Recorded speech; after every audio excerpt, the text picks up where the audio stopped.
முடிவில்லா தொழுகை பற்றி சங்கீத புத்தகம் என்ன சொல்கிறது என்பதை இன்றைக்கு பார்க்க இருக்கிறோம். இரக்கங்களில் ஐஸ்வர்யமுள்ள எங்கள் நல்ல பிதாவே, தேவரீர் எங்களுடைய வாழ்க்கையில் நாங்கள் என்ன செய்ய வேண்டும் என்பதை புரிந்து கொள்ளத்தக்கதாக வேதாகமத்தில் உம்மை பற்றி நீர் வெளிப்படுத்தி இருக்கிறீர். நாங்கள் அதை புரிந்து கொண்டு எங்கள் வாழ்க்கை முழுவதிலும் எங்களுடைய செய்கை ஒவ்வொன்றும் உம்மை தொழுது கொள்வதாக மாறுவதற்கு உதவி செய்ய வேண்டுமாய் எங்கள் அருமைநாதர் இயேசுவின் நாமத்தில் வேண்டுகிறோம் பரமபிதாவே, ஆமேன். ஒரு நாள் ஆராதனை மிகவும் நன்றாக இருந்தது. நல்ல பாடல்கள், நல்ல பிரசங்கம், நல்ல சாட்சிகள் இவையெல்லாம் முடிந்த பிறகு வெளியே வந்து ஒருவரோடு ஒருவர் என்ன பேசிக்கொண்டிருக்கிறார்கள் என்பதை ஒரு சிறுவன் கவனித்தான். வீட்டிற்கு வந்த பிறகு தேவனுடைய சமூகத்தில் ஜெபிக்க வேண்டும் என்று அவனுடைய உள்ளம் அவனை தூண்டியது. ஆலயத்திற்குள் நடந்தவையும் ஆலயத்திற்கு வெளியே நடந்தவையும் அவனுடைய மனதை மிகவும் தொட்டன. ஆலயத்திற்குள் நடந்தது அவனுக்கு மிகவும் பிடித்திருந்தது. ஆலயத்திற்கு வெளியே நடந்தது அவனுக்கு வேதனையாக இருந்தது. எனவே அவன் ஆண்டவரிடத்தில் ஜெபித்தான். ஆண்டவரே, இன்றைக்கு நல்ல பிரசங்கம், நல்ல பாடல்கள், நல்ல சாட்சிகள், ஆராதனை மிகவும் நன்றாக இருந்தது.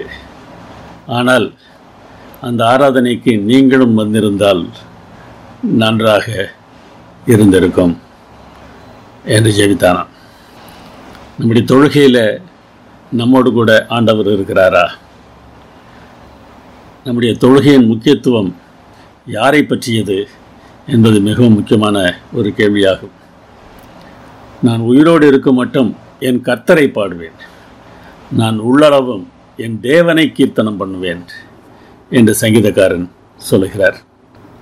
நம்முடைய ஆராதனைகளில், நாம் செய்கிற செயல்களில் யாரை நாம் புகழ்கிறோம், யாரை மேன்மைப்படுத்துகிறோம்? இது மிகவும் முக்கியமான ஒரு கேள்வி. பல சமயங்களில் பேச்சில் தேவனை மகிமைப்படுத்தும் போது கூட உண்மையான செயல்களிலே நாம் நம்மையே மகிமைப்படுத்துகிறோம். இங்கே நாம் ஆண்டவரை தொழுது கொள்ளவில்லை, நம்மைத்தான் தொழுது கொள்கிறோம். நம்முடைய வாழ்க்கையில் நாம் யாருக்கு முக்கியத்துவம் கொடுக்கிறோம் என்பதை நாம் யோசித்து பார்க்க வேண்டும்.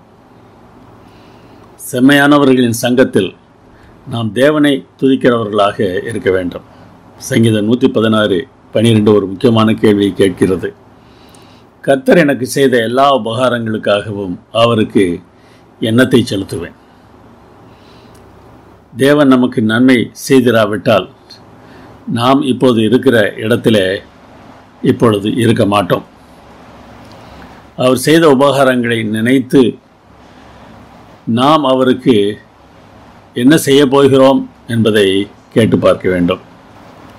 அவருக்கென்று நாம் செய்தால் அதனுடைய பலன் முழுவதையும் அனுபவிக்கப் போவது அவரல்ல, நாம் தான்.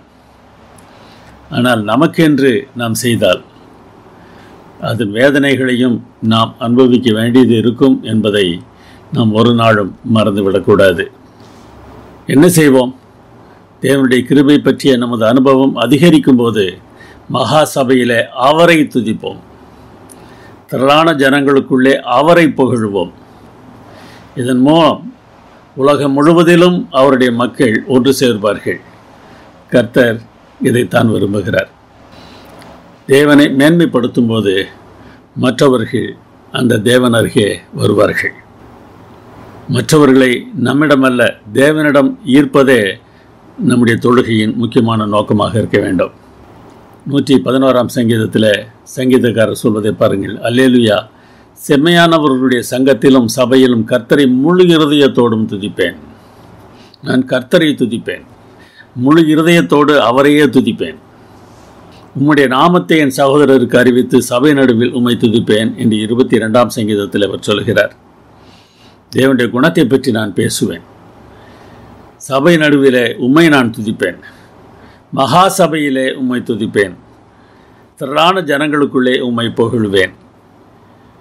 இப்படியெல்லாம் தேவனை புகழுவதுதான், தேவனை துதிப்பதுதான் உண்மையான தொழுகை என்பதை சங்கீத புத்தகம் நமக்கு வலியுறுத்துகிறது. அது பற்றிய சில சங்கீதங்களை இந்த நாளிலே நாம் தியானிக்க இருக்கிறோம். 134ஆம் சங்கீதமானது பரிசுத்த ஸ்தலத்தில் கைகளை உயர்த்துங்கள் என்று அழைக்கிறது. தேவனை தொழுவதால் என்ன பலன் கிடைக்கும் என்பதையும் சங்கீதம் 134 சொல்கிறது. இந்த சங்கீதமானது ஒரு ஆரோகண சங்கீதம். 120ஆம் சங்கீதத்திலிருந்து 134ஆம் சங்கீதம் வரை உள்ள சங்கீதங்களே ஆரோகண சங்கீதங்கள் என்று சொல்வார்கள். அதில் 15 சங்கீதங்கள் உள்ளன. ஆரோகணம் என்றால் ஏறுதல் என்று அர்த்தம். எதை பற்றி இந்த சங்கீதங்கள் சொல்கின்றன என்பதை பற்றி விளக்கம் சொல்லும்போது வேத ஆராய்ச்சியாளர்கள் பண்டிகை நாட்களில் எருசலேம் ஆலயம் இருந்த மலையின் மேல் ஏறும்போது இந்த பாடல்களை பாடுவார்கள் என்று சொல்கிறார்கள். ஏசாயா 30:29 இவ்வாறு பாடுவதை பற்றி சொல்லியிருப்பதை நாம் பார்க்க முடிகிறது. பண்டிகை ஆசரிக்கப்படும் ராத்திரியிலே பாடுகிறது போல பாடுவீர்கள். கர்த்தருடைய பர்வதமாகிய இஸ்ரவேலின் கன்மலை அண்டைக்கு போக நாகசுரத்துடனே நடந்து வருகிற போது மகிழ்கிறது போல மகிழ்வீர்கள் என்று சொல்கிறார். ஆலயத்திற்கு செல்வதற்காக அந்த மலை அருகே பாட்டு பாடிக்கொண்டு செல்லும்போது மகிழ்வது போல உங்களுக்கு ஒரு மகிழ்ச்சி கிடைக்கும் என்று தீர்க்க தரிசனமாக ஏசாயா தீர்க்கதரிசி இதில் குறிப்பிடுகிறார்.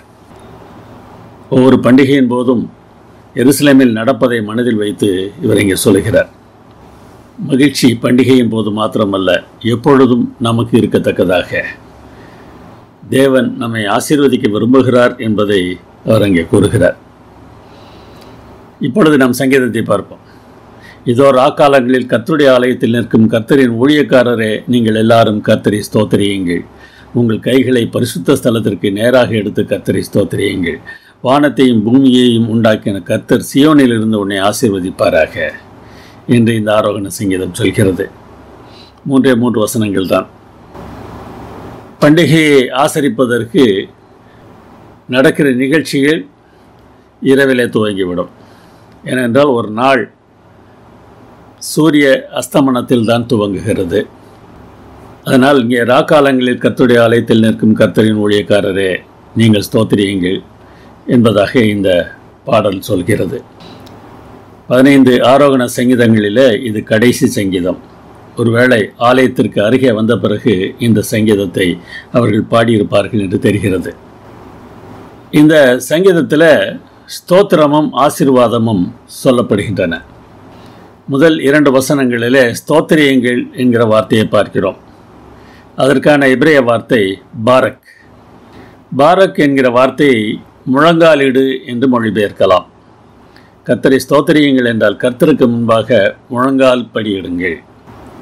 நீங்கள் அல்ல, தேவனே பெரியவர் என்பதை உணர்ந்து அவருக்கு முன்னராக நீங்கள் முழங்காலிடுங்கள் என்பதாக இந்த சங்கீதம் சொல்கிறது.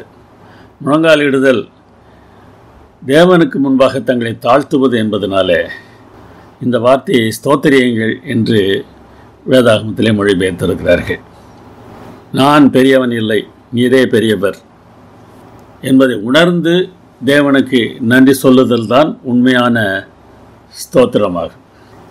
3ஆம் வசனம் ஆசீர்வதிப்பாராக என்று ஆசீர்வாதத்தை பற்றி பேசுகிறது. இங்கே ஆசீர்வதி என்பதற்கான எபிரேய வார்த்தை என்ன தெரியுமா? அதுவும் பாரக் தான். தேவனை பற்றி சொல்லும்போது தேவனை முழங்காலிடுங்கள் என்று சொல்ல முடியாது. நாம் முழங்காலிடுகிறோம், அவர் நம்மை ஆசீர்வதிக்கிறார். என ஒரே வார்த்தை 2 அர்த்தத்திலே வருகிறது. அவரை ஸ்தோத்திரியுங்கள், அவர் உங்களை ஆசீர்வதிப்பார். இந்த சங்கீதத்தில் தேவனுக்கு முன்பாக நாம் முழங்காலிடும்போது, தேவனை ஸ்தோத்திரிக்கும் போது அவர் நம்மை ஆசீர்வதிக்கிறார் என்கிற ஒரு கருத்து தெளிவாக வெளிப்படுகிறது. இந்த சங்கீதமானது ஒரு இணைப்பதில் பாட்டு என்று சொல்லலாம். வேதாகமத்திலே மாறுத்திரம் வாசிப்பது போல சங்கீதங்களிலே மாறி மாறி பாடுகிற பழக்கம் இருந்தது. அப்படி மாறி மாறி பாடுகிற ஒரு பாடல் இது என்று சொல்லப்படுகிறது. அந்த வசனங்களை கவனித்தாலே அது விளங்கும். நீங்கள் எல்லாரும் கர்த்தரை ஸ்தோத்திரியுங்கள் என்று நீங்கள் என்று பன்மையிலே முதல் 2 வசனங்களிலே பார்க்கிறோம். 3வது வசனத்தில் கர்த்தர் உன்னை ஆசீர்வதிப்பாராக என்று ஒருமையிலே அந்த வார்த்தை வருவதை பார்க்கிறோம். நீங்கள் கர்த்தரை ஸ்தோத்திரியுங்கள் என்று ஒரு கூட்டம் பாடுகிறது. கர்த்தர் உன்னை ஆசீர்வதிப்பாராக என்று இன்னொரு பதில் சொல்லப்படுகிறது. இது எப்பொழுது நடந்திருக்கும்? இந்த சங்கீதம் முதலில் எழுதப்பட்ட போது அதிகாலையில் இந்த பாடலை பாடியிருப்பார்கள் என்று ஊகிக்க முடிகிறது. ராக்காலங்களில் கர்த்தருடைய ஆலயத்தில் நிற்கும் கர்த்தரின் ஊழியக்காரரே, நீங்கள் எல்லாரும் கர்த்தரை ஸ்தோத்திரியுங்கள் என்று இந்த சங்கீதம் துவங்குகிறது. ராக்காலத்தில் ஆலயத்தை காப்பதற்காக 4 திசைகளிலும் காக்கிறவர்கள் இருந்தார்கள். அவர்கள் சகோதரர் தங்கள் கிராமங்களிலிருந்து 7 நாளைக்கு ஒரு விசை மாறி மாறி அவர்களோடு இருக்க வருவார்கள் என்று 1 நாளாகமும் 9ஆம் அதிகாரத்தில் வாசிக்கிறோம். அது மாத்திரமல்ல, அந்த 4 திசைகளிலும் இருந்த காவலர்களுக்கு தலைவர்கள் இருந்தார்கள். 4 பேர் தலைவர்களாக இருந்து செயல்பட்டார்கள் என்றும் இந்த அதிகாரம் சொல்கிறது. அப்படியானால் இந்த பாடலை எப்படி பாடியிருப்பார்கள்?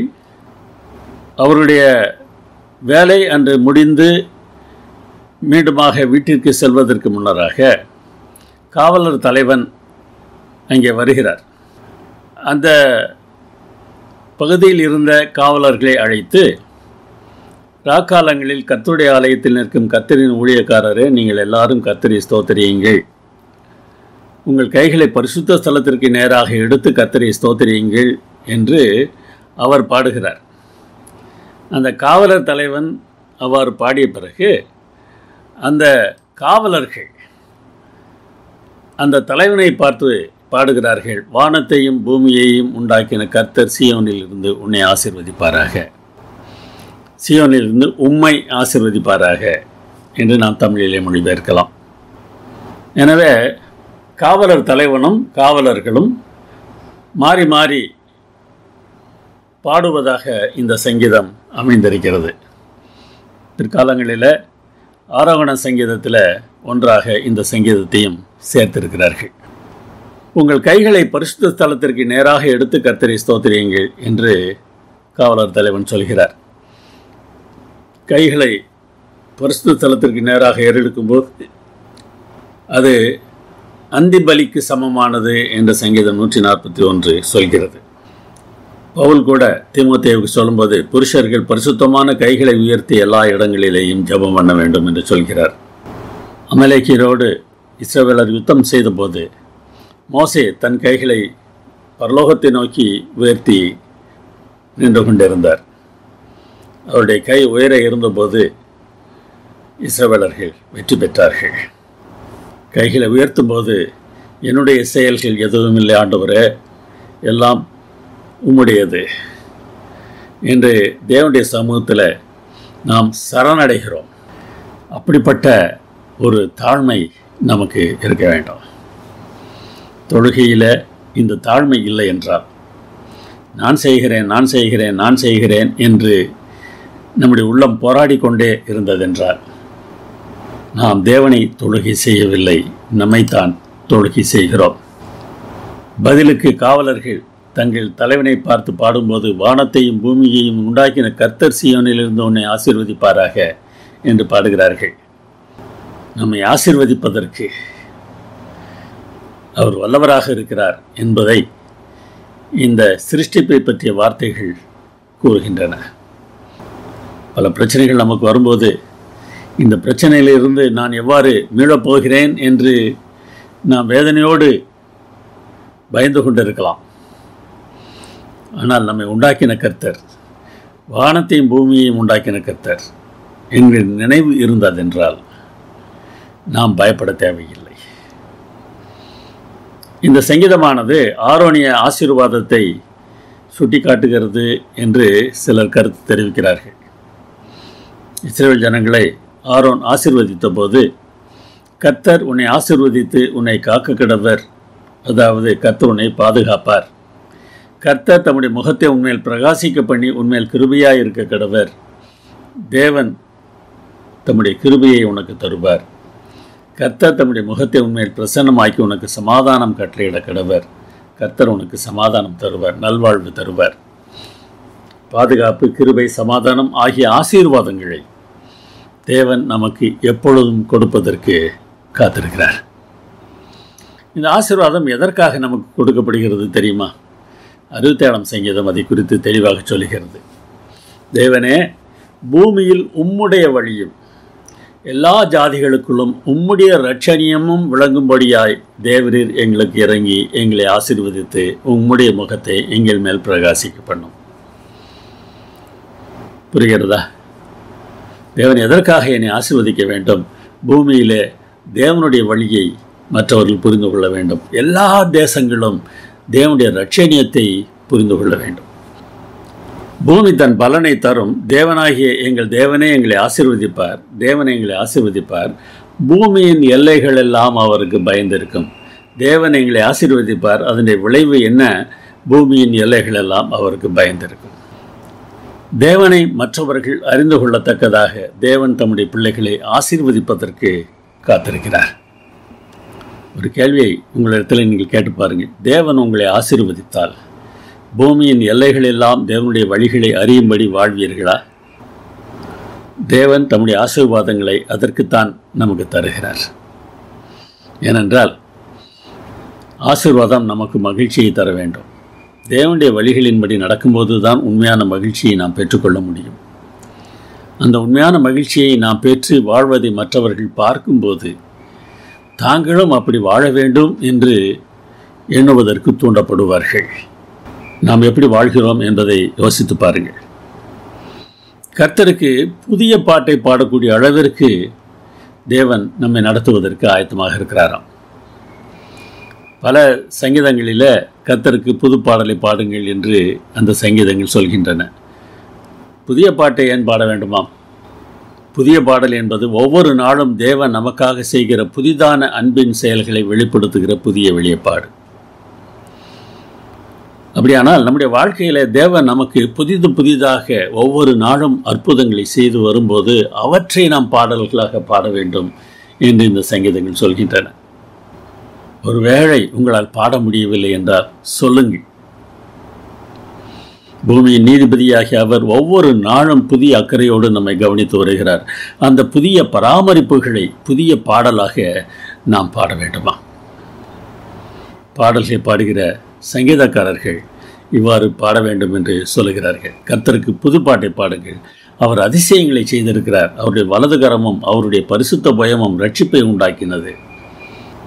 நமது தேவனை துதிக்கும் புதுப்பாட்டை அவர் என் வாயிலே கொடுத்தார். அநேகர் அதை கண்டு பயந்து கர்த்தரை நம்புவார்கள். இதற்காக அந்த புதிய பாடலை நாம் பாட வேண்டுமாம்?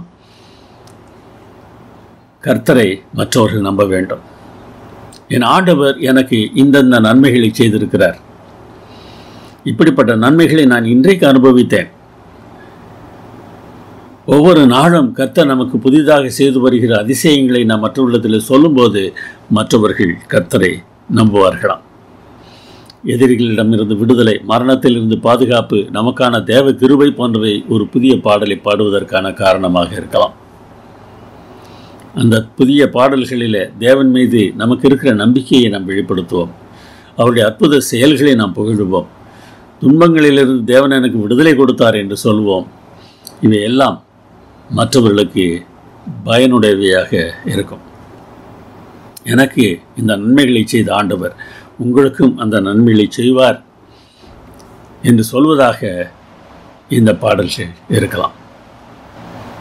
இந்த நன்மைகளை நாம் அனுபவித்தால்தான் பாட முடியும். வெறுமனே பாடல்காக பாடுவதில் அர்த்தம் இல்லை. 144,000 பேரை பற்றி சொல்லும்போது அவர்கள் சிங்காசனத்திற்கு முன்பாக புதுப்பாட்டை பாடினார்கள். அந்த பாட்டு பூமியிலிருந்து மீட்டுக் கொள்ளப்பட்ட 144,000 பேரே அல்லாமல் ஒருவரும் கற்றுக்கொள்ளக்கூடாது இருந்தது என்று வெளிப்படுத்தல் 14:3 வாசிக்கிறோம். ஏன் மற்றவர்களால் அதை கற்றுக்கொள்ள முடியாது? அந்த வார்த்தைகளை உச்சரிக்க முடியாதா அல்லது அறிந்து கொள்ள முடியாத மொழியாது? இல்லை. ஒரு பாடலின் வரிகள் அர்த்தமுடையவையாக இருக்க வேண்டும் என்றால் அந்த பாடல் சொல்லுகிற கருத்தை நம்முடைய வாழ்க்கையிலே நாம் அனுபவித்திருக்க வேண்டும். இந்த 144,000 பேரும் தேவனோடு அப்படிப்பட்ட அனுபவம் உடையவர்களாக இருந்தார்கள். தேவனோடு உங்களுடைய உறவு எத்தகையதாக இருக்கிறது? மனிதர்களோடு உங்கள் உறவு எத்தகையதாக இருக்கிறது? தேவன் நல்லவர் என்பதை மற்றவர்களோடு பழகுகிற பழக்கங்களில் நாம் வெளிப்படுத்துகிறோமா? நம்முடைய பேச்சிலும் செயலிலும் தேவன் நல்லவர் என்பதை நாம் சொல்லி வருகிறோமா? அப்பொழுது நாம் பாடுகிற பாடல்கள் அர்த்தமுடையதாக இருக்கும். இங்கே சொல்வோமா, தேவன் நல்லவர், எல்லா காலங்களிலும் எல்லா சூழ்நிலைகளிலும் என்ன நேரிட்டாலும் தேவன் நல்லவர், நான் அதற்கு சாட்சி. தேவனுடைய ஆலயத்தில், தேவனுடைய ஆராதனை நடந்த தேவனுடைய கூடாரத்தில் யார் போய் தங்க முடியும்? எப்படிப்பட்டவர்களை தேவன் எதிர்பார்க்கிறார்? சங்கீதம் 15 அந்த கேள்வியையும் கேட்கிறது, அதற்கான பதிலையும் சொல்கிறது. கர்த்தாவே, யார் உம்முடைய கூடாரத்தில் தங்குவான்? யார் உம்முடைய பரிசுத்த பர்வதத்தில் வாசம் பண்ணுவான்? இந்த கேள்விகளுக்கான பதிலை 15ஆம் சங்கீதம் நமக்கு தருகிறது. தேவனுடைய கூடாரத்திலே தொழுகிறவர்கள் எப்படிப்பட்டவர்களாக இருப்பார்கள்? உத்தமனாய் நடந்து நீதியை நடப்பித்து மனதார சத்தியத்தை பேசுகிறவன் தானே. உள்ளத்திலிருந்து, வெறுமனே நாவிலிருந்து அல்ல, உள்ளத்திலிருந்து சத்தியத்தை பேசுகிறவன். அதற்கு அவன் உத்தமனாய் நடக்க வேண்டும், நீதியை நடப்பிக்க வேண்டும். உத்தம இருதயம் என்பது தேவனை வணங்குகிறவருடைய மனநிலை. இதற்கான எபிரேய வார்த்தை தமிம். தமிம் என்றால் சரியானது, முழுமையானது, பூரணமானது என்று நாம் அர்த்தம் சொல்லலாம். பலியிடுவதற்கு கொண்டு செல்கிற சேதமடையாத ஆரோக்கியமான மிருகத்தை தமிம் என்றார்கள். பழுதற்றது என்றும் நாம் மொழிபெயர்த்திருக்கிறோம். முழுவதும் உண்மையான பேச்சை தமிம் என்று யோபு 36:4 அழைக்கிறது. உத்தம இருதயம் என்று சொன்னார், அது தூய்மையான மனது ஆகும். அப்படிப்பட்ட தன்மையோடு கூட நாம் இருந்தால் நம்முடைய பேச்சு எப்படி இருக்கும்? 3-4 வசனங்களை பாருங்கள். அவன் தன் நாவினால் புறங்கூறாமலும் தன் தோழனுக்கு தீங்கு செய்யாமலும் தன் அயலான் மேல் சொல்லப்படும் நிந்தையான பேச்சை எடுக்காமலும் இருக்கிறான். மற்றவர்களை பற்றி கேவலமாக பேசுவது நமக்கு மகிழ்ச்சியாக இருக்கிறதா? நம்முடைய இருதயம் உத்தமமாக இல்லை. நாம் மாற வேண்டும். துன்மார்க்கன் அவன் பார்வைக்கு தீர்ப்பானவன். கர்த்தருக்கு பயந்தவர்களை அவன் கனம் பண்ணுவான். ஆணையிட்டதில் தனக்கு நஷ்டம் வந்தாலும் தவறாதிருப்பான். பண ஆசையின்றி செயல்படுவான். இப்படியெல்லாம் ஒருவன் செயல்பட்டால் அவன் என்றென்றைக்கும் அசைக்கப்படுவதில்லை என்று இந்த சங்கீதம் சொல்கிறது. இவன் அசைக்கப்படாமல் இருப்பதற்கு காரணம், அவன் தேவனுடைய கூடாரத்தில் தேவனோடு கூட இருக்கிறான். அவன் பூமியில் எந்த மூலையில் இருந்தாலும் தேவனோடு இருக்கிறதுனால அவன் தேவனுடைய கூடாரத்திலே இருப்பவனைப் போல காணப்படுகிறான். சங்கீதம் 62:6 சங்கீதக்காரன் சொல்வதை பாருங்கள். அவரே என் கண்மலையும் என் ரட்சிப்பும் என் உயர்ந்த அடைக்கலமும் ஆனவர். அவர் எனக்கு ரட்சிப்பாக இருப்பதனாலே, அவர் எனக்கு அடைக்கலமாக இருப்பதனால எனக்கு என்ன நன்மை? நான் அசைக்கப்படுவது இல்லை. கர்த்தரை எப்பொழுதும் எனக்கு முன்பாக வைத்திருக்கிறேன். அவர் என் வலது பார்சத்தில் இருக்கிறபடியால் நான் அசைக்கப்படுவதில்லை. ஆம், தேவனோடு கூட நாம் இருந்தால், எப்பொழுதும் தேவனுடைய கூடாரத்தில் வாழ்கிறவர்களாக நாம் இருந்தால், அந்த மனநிலையோடு கூட நாம் வாழ்ந்தால் நம்ம யாராலும் அசைக்க முடியாது என்று வேதாகம் சொல்கிறது. அப்படியானால் இந்த தமிழ் என்று சொல்லப்படுகிற அந்த முழு பூரணத்தன்மை நம்மிலே காணப்பட வேண்டும். எதிலே அந்த தமிழ் வெளிப்பட வேண்டும்? உன் தேவனாகிய கர்த்தரிடத்தில் உன் முழு இருதயத்தோடும் உன் முழு ஆத்மாவோடும் உன் முழு பலத்தோடும் அன்பு கூறுவாயாக. தேவனிடத்தில் அன்பு காட்ட வேண்டும். அது முழுமையானதாக இருக்க வேண்டும். அப்படி நாம் தேவனை தொழுது கொள்ளும்போது அந்த தொழுகை தேவனுக்கு பிரியமான தொழுகையாக இருக்கும். நாம் பூமியின் எந்த பாகத்தில் குடியிருந்தாலும் தேவனுடைய கூடாரத்திலே இருக்கிறவர்களாக காணப்படுவோம். அப்படிப்பட்ட தொழுகையை உடையவர்கள் தேசங்களுக்கு தேவ மகிமையை அறிவிப்பார்கள். நம்முடைய மகிமையை அல்ல, தன்னுடைய பெருமையை அல்ல, தேவனுடைய பெருமையை, தேவனுடைய மகிமையை அறிவிக்கிறவர்களாக அவர்கள் காணப்படுவார்கள்.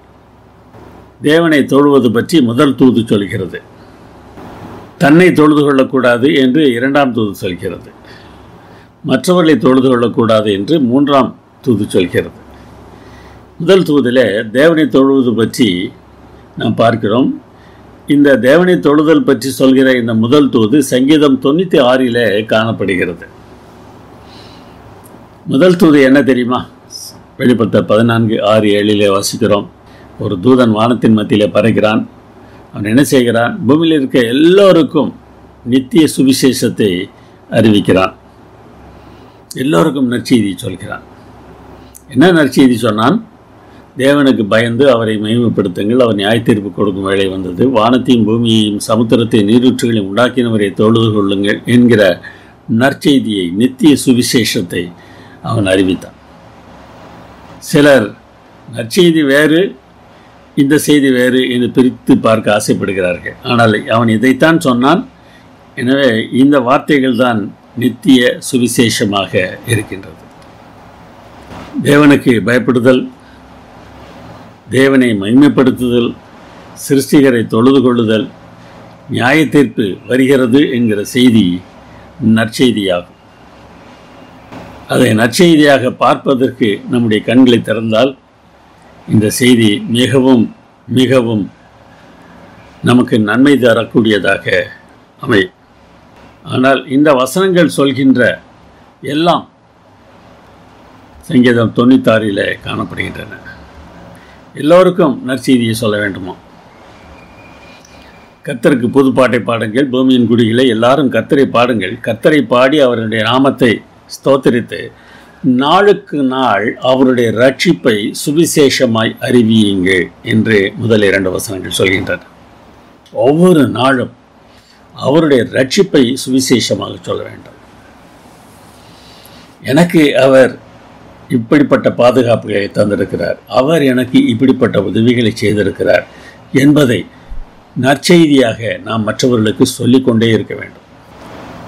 அவர் உயர்த்தப்பட வேண்டும். ஜாதிகளுக்குள் அவருடைய மகிமையையும் சகல ஜனங்களுக்குள்ளும் அவருடைய அதிசயங்களையும் விவரித்து சொல்லுங்கள் என்று சொல்லுகிறார்.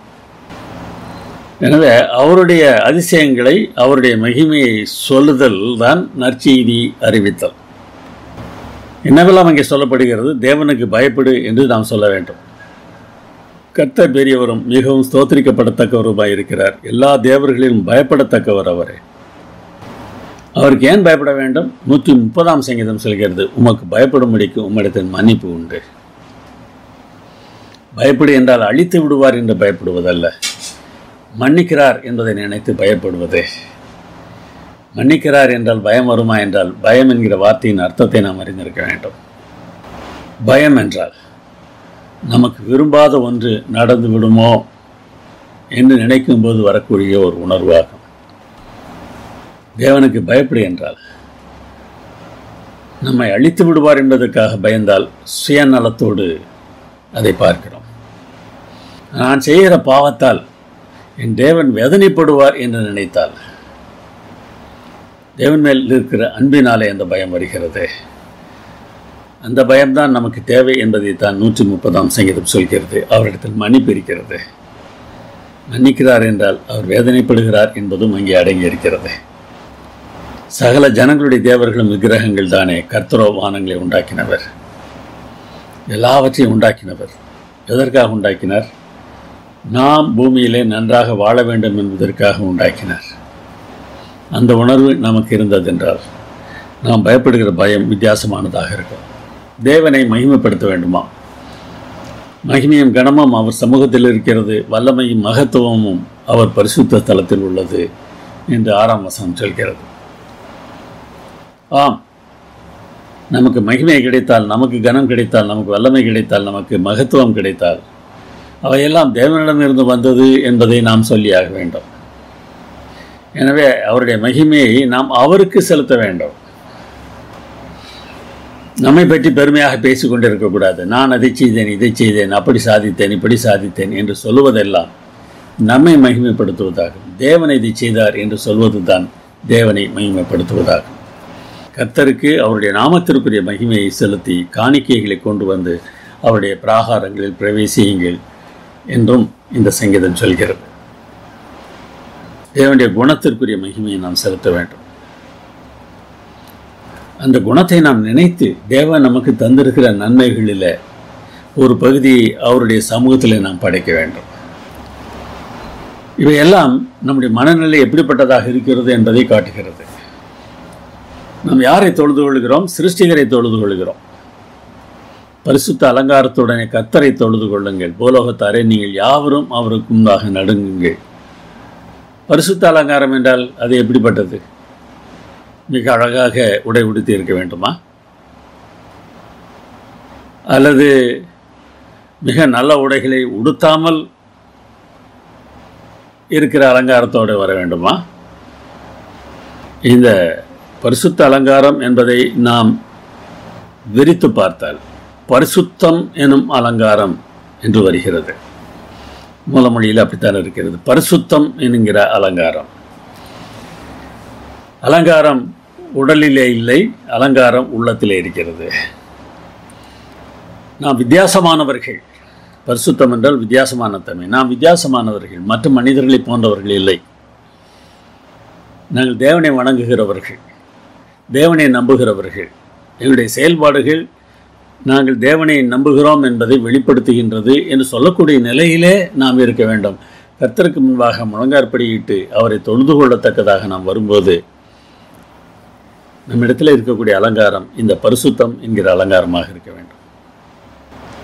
ஏன் அப்படி செய்ய முடியும்? கர்த்தர் ராஜரிகம் பண்ணுகிறார், ஆகையால் பூச்சக்கரம் அசையாது இப்படி உறுதிப்பட்டிருக்கும். என்ன அழகாக சொல்கிறார் என்பதை பாருங்கள். கர்த்தர் ராஜரிகம் பண்ணுகிறார். நம்முடைய செயல்களில் தேவனுடைய ஆளுகை வெளிப்படுகிறதா என்பதை யோசித்து பாருங்கள். அல்லது நான் ஏதாவது செய்ய வேண்டும் என்கிற அகங்காரம் இருக்கிறதா, அல்லது தேவன் பார்த்து கொள்வார் என்கிற அலங்காரம் இருக்கிறதா? தேவன் பார்த்து கொள்வார் என்கிற அலங்காரம்தான் பரிசுத்தம் எனும் அலங்காரம். தொழுகை என்றால் என்ன என்கிற கேள்விக்கான பதிலை நாம் யோசித்து பார்க்க வேண்டும். தேவனுடைய கடந்த கால செயல்களையும் அவரது தற்போதைய ஆட்சியின் அதிசயங்களையும் கொண்டாடுவதே தொழுகை. தொழுகை என்பது ஒரு கொண்டாட்டமாக இருக்க வேண்டும். இறுதி தீர்ப்பு, புதிய பூமியில் ஒரு புதிய வாழ்க்கை போன்ற அவருடைய எதிர்கால செயல்களை எதிர்பார்ப்பதும் தொழுகையில் அடங்கும். இந்த தொழுகையில் முழு படைப்பையும் நாம் இணைக்க வேண்டும். பூமியில் உள்ள யாவும், விருட்சங்கள், மிருகங்கள் யாவும் தேவனை புகழ வேண்டுமா? அடுத்த வசனங்கள் என்ன சொல்கிறது என்று பாருங்கள். அவர் நியாயத்தீர்ப்பு கொடுக்கிற வேலை வந்தது. அந்த நியாயத்தீர்ப்பை பற்றி பேசும்போது சர்வலோகமும் சர்வ சிருஷ்டிகளும் தேவனை தொழுது கொள்கிற ஒரு காட்சியை சங்கீதம் 96 காட்டுகிறது. அவர் ஜனங்களை நிதானமாய் நியாயந்தீர்ப்பார் என்று ஜாதிகளுக்குள்ளே சொல்லுங்கள். வானங்கள் மகிழ்ந்து பூமி பூரிப்பாகி சமுத்திரமும் அது நிறைவும் முழங்குவதாக. சகல சிருஷ்டிப்பும் அவரை புகழ வேண்டும். நாடும் அதில் உள்ள யாவும் களி கூறுவதாக. அப்பொழுது கர்த்தருக்கு முன்பாக காட்டு விருட்சங்கள் எல்லாம் கம்பீரிக்கும். இந்த தொழுகையில் சர்வமும் ஈடுபட வேண்டுமா? இதற்கு அவர் வருகிறார். அவர் பூமியை நியாயந்தீர்க்க வருகிறார். அவர் பூலோகத்தின் நீதியோடும் ஜனங்களை சத்தியத்தோடும் நியாயந்தீர்ப்பார். தேவனுடைய தீர்ப்புகள் நியாயமானது என்பதை நினைத்து நாம் சந்தோஷப்பட வேண்டும். அந்த நியாய தீர்ப்புக்கு நம்மை ஒப்பு கொடுக்க வேண்டும். சங்கீதம் சொல்கிற நியாய தீர்ப்பு என்ன தெரியுமா? தற்போது உள்ள அநீதிகளையும் துன்பச் சுமைகளையும் நீக்கி உலகில் அமைதியும் நீதியும் நல்வாழ்வும் உள்ள தெய்வீக ஒழுங்கை உண்டாக்குவார் என்று சங்கீதம் சொல்கிறது. தேவன் செய்யப்போகிற நியாய தீர்ப்பு அதுதான் என்று சங்கீதங்கள் சொல்கின்றன. எனவே முழு பூமியும் தேவனுடைய தீர்ப்புகளை எதிர்பார்த்து மகிழ்கிறது. கர்த்தர் ஒரு நீதியுள்ள நியாயாதிபதி என்பதை நாம் ஒரு காலம் மறந்துவிடக்கூடாது. தொழுகையில் பலியிடுகிற வழக்கம் பழைய ஏற்பாட்டு காலத்தில் இருந்தது. அந்த பலிகளுக்கு ஈடாக நாம் இன்று பல தியாகங்களை செய்து வருகிறோம். ஆனால் இந்த பலிகள் எப்பொழுது தேவனுக்கு பிரியமானவையாக இருக்கும்? மனிதரிடம் தேவன் செய்ய சொன்னபடி ஒரு மனிதன் செய்கிற செயல்களை கூட தேவன் வெறுப்பதாக வேதாகமம் சொல்கிறது. அது ஏன் என்பதை நாம் யோசித்தால் தேவன் நம்மிடத்தில் என்ன எதிர்பார்க்கிறார் என்பதை புரிந்து கொள்ள முடியும். தொழுகை என்பது ஜெபம், பாடல், வேதாராய்ச்சி, ஆவிக்குரிய புத்தகம் வாசித்தல் என்று மட்டுமே பலர் புரிந்து கொள்கிறார்கள். தொழுகைக்கு இந்த செயல்கள் எல்லாம் அவசியமானவை தான். ஆனால் இவை மட்டும் தொழுகை ஆகிவிடுமா? இவற்றை எதற்காக செய்கிறோம் என்பது முக்கியமானது. ஆவிக்குரிய சடங்குகளை நாம் செய்வதற்கான காரணம் என்ன? உங்கள் பலிகளின் திரள் என்னத்துக்கு என்று ஏசாயா மூலமாக தேவன் கேட்கிறார். உங்கள் பலிகளின் திரள் எனக்கு என்னத்துக்கு? தகன பலிகள், கொழுத்த பலிகளின் நிணம், ஆட்டுக்குட்டிகள், காளைகள், கடாக்களின் இரத்தம், இவையெல்லாம் எனக்கு பிடிக்கவில்லை. நீங்கள் ஆலயத்திற்கு வரும்போது இப்படியெல்லாம் கொண்டு வர வேண்டும் என்று உங்களிடத்தில் கேட்டது யார்? இது சற்று வித்தியாசமாக தெரியவில்லை. தேவன் தானே இப்படியெல்லாம் செய்ய முடியாது சொன்னார். லேவியராகமம் முழுவதும் இதைத்தானே பேசுகிறது. என்னென்ன எப்படி செய்ய வேண்டும் என்று தேவன் சொன்னதை பற்றி தானே பேசுகிறது. பிறகு ஏன் இந்த கேள்வி ஆண்டவர் கேட்கிறார்? எண்ணத்தை கொண்டு நான் கர்த்தருடைய சந்நிதியில் வந்த உன்னதமான தேவனுக்கு முன்பாக பணிந்து கொள்வேன். தகன பலிகளை கொண்டும் 1 வயது கன்றுக்குட்டிகளை கொண்டும் அவர் சந்நிதியில் வர வேண்டுமோ? ஆயிரங்களான ஆட்டுக்கடாக்களின் பேரிலும் எண்ணெயாய் ஓடுகிற 10,000 ஆறுகளின் பேரிலும் கர்த்தர் பிரியமாயிருப்பாரோ? இந்த கேள்விகளை எல்லாம் கேட்பது மீகா. பலியையும் காணிக்கையையும் நீர் விரும்பாமல் என் செவிகளை திறந்தீர். சர்வாங்க தகன பலியையும் பாவ நிவாரண பலியையும் நீர் கேட்கவில்லை என்ற சங்கீதம் 46 சொல்கிறது. உன் வீட்டிலிருந்த காளைகளையும் உன் தொல்வங்களில் இருந்த ஆட்டுக்கடாக்களையும் நான் வாங்கிக் கொள்வதில்லை. நான் எருதுகளின் மாம்சம் புசித்து ஆட்டுக்கடாக்களின் ரத்தம் குடிப்பேனோ என்ற சங்கீதம் 50 கேட்கிறது. பலியை நீர் விரும்புகிறதில்லை, விரும்பினால் செலுத்துவேன். தகன பலியும் உமக்கு பிரியமானதல்ல என்று சங்கீதம் 51:16 சொல்கிறது. இப்படி ஏசாயாவும் மீகாவும் சங்கீதக்காரர்களும் பலி என்னத்துக்கு என்கிற ஒரு கேள்வி எழுப்புகிறார்கள். சங்கீதம் 51:16 பலியை நீர் விரும்புகிறது இல்லை என்று சொல்லிவிட்டு அதிலிருந்து 3வது வசனம் 19ஆம் வசனத்தில் இவ்வாறு சங்கீதக்காரர் எழுதுகிறார். தகன பலியும் சர்வாங்க தகன பலியும் ஆகிய நீதியின் பலிகளில் பிரியப்படுவீர், அப்பொழுது உமது பீடத்தின் மேல் காளைகளை பலியிடுவார்கள். பலிகள் மேல் உமக்கு பிரியமில்லை என்று சொன்ன தேவனுடைய பிள்ளைகள் பலியின் மேல் அவர் பிரியப்படுவார் என்றும் சொல்லுகிறார்கள். என்ன ஆயிற்று? 16ஆம் வசனத்திற்கும் 19ஆம் வசனத்திற்கும் இடையில ஒரு கருத்து சொல்லப்படுகிறது. தேவனுக்கு ஏற்கும் பலிகள் நொறுங்குண்ட ஆவிதான். தேவனே நொறுங்குண்டதும் நறுங்குண்டதுமான இருதயத்தை நீர் புறக்கணியீர். 17ஆம் வசனம். இந்த நொறுங்குண்ட ஆவி இல்லாமல் வெறுமனை இடப்படுகிற பலிகளை தேவன் விரும்பவில்லை.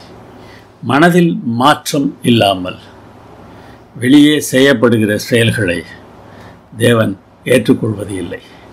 பலிகள் மட்டும்தான் என்றில்லை, காணிக்கை, பாடல்கள், ஓய்வு நாள் ஆசரிப்பு, சபை கூடுதல், இவை எல்லாவற்றையும் பற்றியும் வேதாகமம் இவ்வாறு சொல்வதை நாம் பார்க்க முடிகிறது.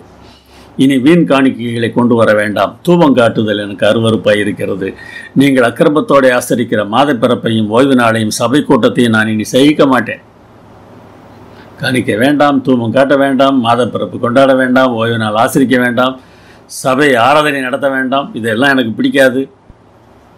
உங்கள் மாத பிறப்புகளையும் உங்கள் பண்டிகைகளையும் என் ஆத்மா வெறுக்கிறது, அவைகள் எனக்கு வருத்தமாக இருக்கிறது, அவைகளை சுமந்து இழைத்து போனேன். ஆண்டவர் என்ன சொல்கிறார்? உங்கள் பண்டிகைகளை பகைத்து வெறுக்கிறேன், உங்கள் ஆசரிப்பு நாட்களில் எனக்கு பிரியமில்லை. ஆமோஸ் 5:21. உங்கள் பாட்டுகளின் இறைச்சலை என்னை விட்டு அகற்று. அழகாக நீங்கள் பாடலாம், ஆனால் பாட்டின்களின் இறைச்சல் என்று ஆண்டவர் சொல்கிறார். உங்கள் வீணைகளின் ஓசையை நான் கேட்க மாட்டேன். இசையை ஓசை என்கிறார். என்ன தெரிகிறது? அன்பில்லாத வெற்றி சடங்குகளில் தேவனுக்கு பிரியமில்லை. நம்முடைய ஆராதனையில் அன்பு வெளிப்படாவிட்டால் நம்ம யார் பெரியவர்கள் என்கிற போட்டியும் அதற்காக செய்கிற செயல்களுமே நம்முடைய ஆராதனைகளில் நிறைந்திருக்கின்றது என்றால் இந்த சடங்குகளை தேவன் விரும்பவில்லை. அதற்கு பெயர் தொழுகை இல்லை. தொழுகையில் வெளிப்பாடுகளில் சரியான நோக்கம் இல்லை என்றால் தேவனிடம் நெருங்கி வருகிற அனுபவத்தை விட சடங்குகள் முக்கியமானவை என்று ஆகிவிடும். அந்த சடங்குகள் சுட்டிக்காட்டின தேவன் முக்கியமானவராக இல்லாமல் அந்த சடங்குகள் முக்கியமானவை ஆகிவிடுகின்றன. இந்த வெற்று தொழுகையை தேவன் விரும்பவில்லை. ஓசியா தீர்க்கதரிசி சொல்வதை பாருங்கள். ஓசியா 8:11-14. இப்ராஹிம் பாவம் செய்வதற்கு ஏதுவாய் பலிபீடங்களை பெருக பண்ணினார்கள். இஸ்ரவேல் தன்னை உண்டாக்கினவரை மறந்து கோவில்களை கட்டுகிறான். தேவனை தொழுது கொள்வதற்குத்தான் கோவில், ஆனால் அவரை மறந்துவிட்டு கோவில் கட்டுவதில்லை என்ன அர்த்தம் இருக்கிறது? ஐயோ, நான் பாவம் செய்து விட்டேன் என்று வருந்திவிட்டால் போதுமா? உண்மையான மனம் திரும்புதலே தொழுகையின் மையம். பாவத்திற்கான துக்கமும் அதிலிருந்து விலகுதலும் மனம் திரும்புதலில் இருக்கின்றன. பாவத்தின் தன்மையை நாம் உணராதவரை அதை விட்டு விலக மாட்டோம். பாவம் என்பது அன்பு இல்லாமை. அன்பு இல்லாமல் நாம் செய்கிற சடங்குகள் எல்லாம் வீணானவை.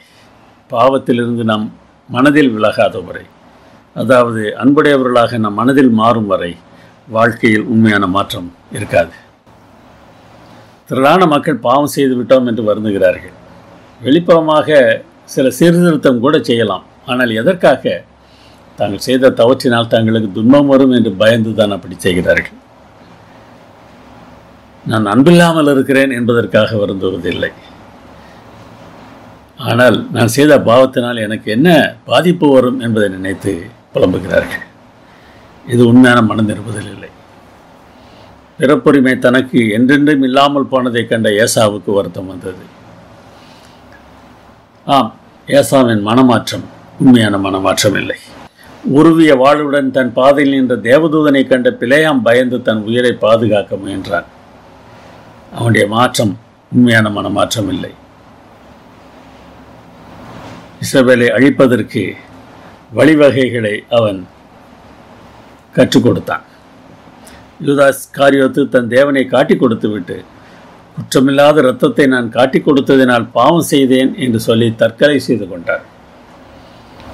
உண்மையாக மனம் திரும்புகிறவர்கள் வாழுவார்கள், தேவனுக்கு பிரியமாக வாழுவார்கள், அன்பை வெளிப்படுத்தி வாழுவார்கள். அப்படிப்பட்ட வாழ்க்கை இல்லை என்றால் தொழுகையிலே அர்த்தமில்லை. உண்மையாய் தொழுது கொள்கிறவர்கள் பிதாவை ஆவியோடும் உண்மையோடும் தொழுது கொள்ளும் காலம் வரும். அது இப்பொழுதே வந்திருக்கிறது. தம்மை தொழுது கொள்கிறவர்கள் இப்படிப்பட்டவர்களாக இருக்கும்படி பிதாவானவர் விரும்புகிறார் என்று இயேசு சொன்னார். யோவான் 4:23. தேவனை நாம் ஆவியோடு தொழுது கொள்ள வேண்டும், உண்மையோடு தொழுது கொள்ள வேண்டும்.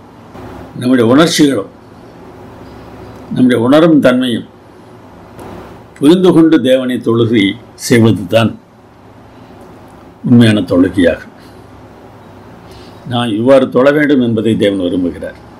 தேவன் நமக்கு செய்த நன்மைகளை நாம் நினைத்து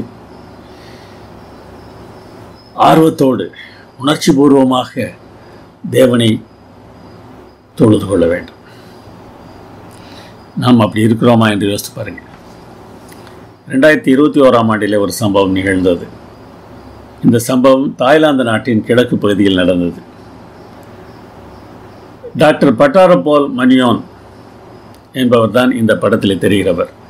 இவர் ஒரு கால்நடை மருத்துவர். அந்த தினம் இவர் ரியாங் காட்டில் நடந்து கொண்டே சென்றவர் தொலைந்து போய்து விடுகிறார். அவருக்கு திரும்பி செல்வதற்கு வழி தெரியவில்லை. அடர்ந்த காட்டுக்குள்ளாக அவர் நடந்து சென்று விட்டார். அப்பொழுது திடீரென்று யானையின் பிளிரல் சத்தம் கேட்டது. இவர் மிகவும் பயந்து விட்டார். யானையிடமிருந்து எப்படி தப்பி ஓடுவது?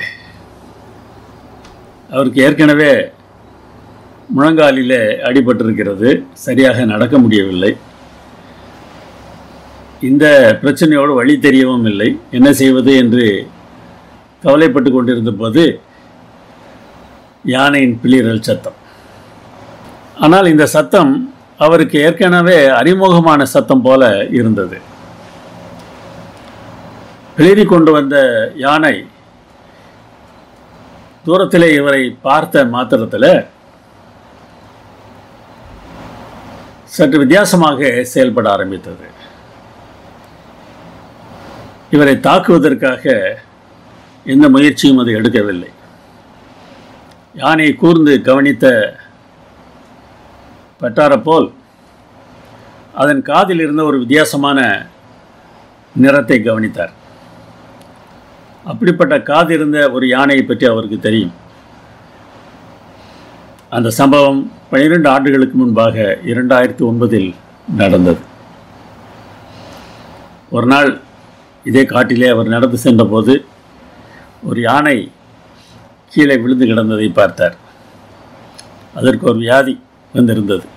வயிறு வீங்கியிருந்தது, கண்களில் இருந்து கண்ணீர் வந்து கொண்டிருந்தது. அது மிகுந்த வேதனையோடு இருந்ததை அவர் பார்த்தார்.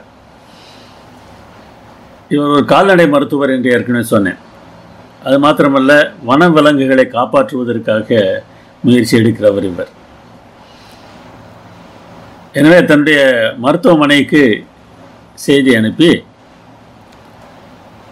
இந்த யானையை பத்திரமாக மருத்துவமனைக்கு எடுத்து சென்றார்கள். இந்த யானை மிகுந்த அக்கறையோடு கூட டாக்டர் பட்டாரப்போல் கவனித்துக் கொண்டார். அதற்காக மருந்து செலுத்துவதாக இருந்தாலும் சரி, உணவு கொடுப்பதாக இருந்தாலும் சரி, இவருடைய தனி அக்கறையை அதன் மேலே காட்டினார். அதை கட்டி போட்டுதான் கவனித்தார்கள். நாட்கள் செல்ல செல்ல அந்த யானை புரிந்து கொண்டது, இவர்கள் தனக்கு எதிரிகள் இல்லை, தன்னுடைய நண்பர்கள். அதிலும் டாக்டர் பட்டாரப்போலை மிகவும் நேசிக்க ஆரம்பித்தது. அவரோடு கூட விளையாடும், தன்னுடைய துதிக்கையினால் அவரை தொடும். இப்படியாக அது நெருங்கி பழகியது. கொஞ்சம் கொஞ்சமாக அதனுடைய வியாதி குணமாகி வந்தது. முழுவதும் குணமடைந்த பிறகு அந்த யானையை காட்டிற்குள்ளே கொண்டு போய் விட்டு விட்டார்கள். இப்பொழுது அந்த யானை தான் பிளிரி கொண்டு வந்தது. அதே யானை தான் அது தன்னை அடையாளம் கண்டு கொண்டது என்பதை பட்டாரப்போல் புரிந்து கொண்ட போது தன்னுடைய கைகளை நீட்டினார். அது தன்னுடைய துதிக்கையினால் அவருடைய கையை தொட்டது.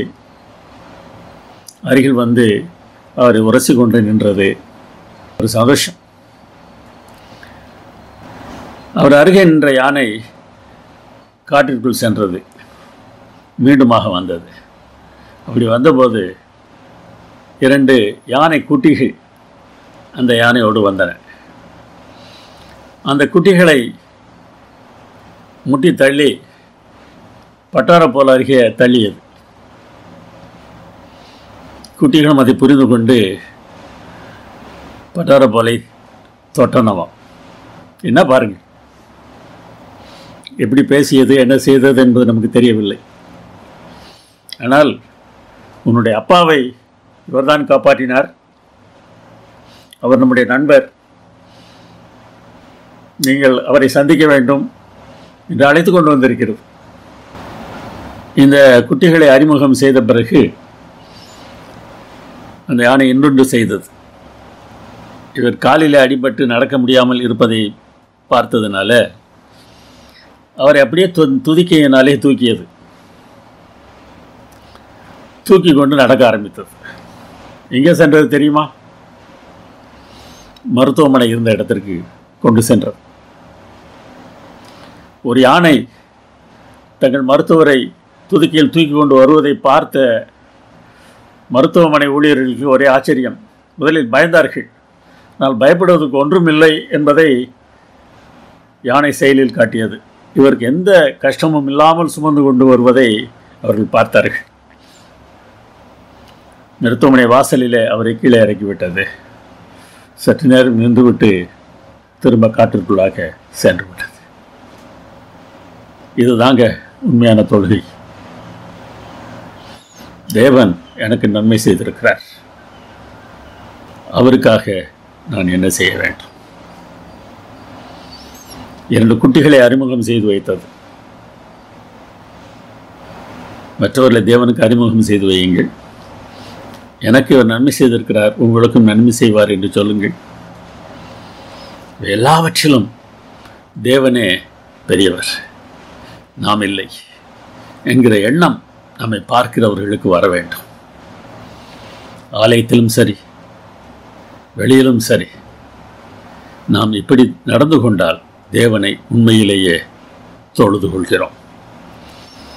முடிவில்லா தொழுகை என்று இந்த பாடத்திற்கு தலைப்பு கொடுக்கப்பட்டிருக்கிறது. ஆம், தொழுகை முடிவில்லாதது. ஆராதனை முடிந்தவுடனே தொழுகை முடிந்து விடுவது இல்லை.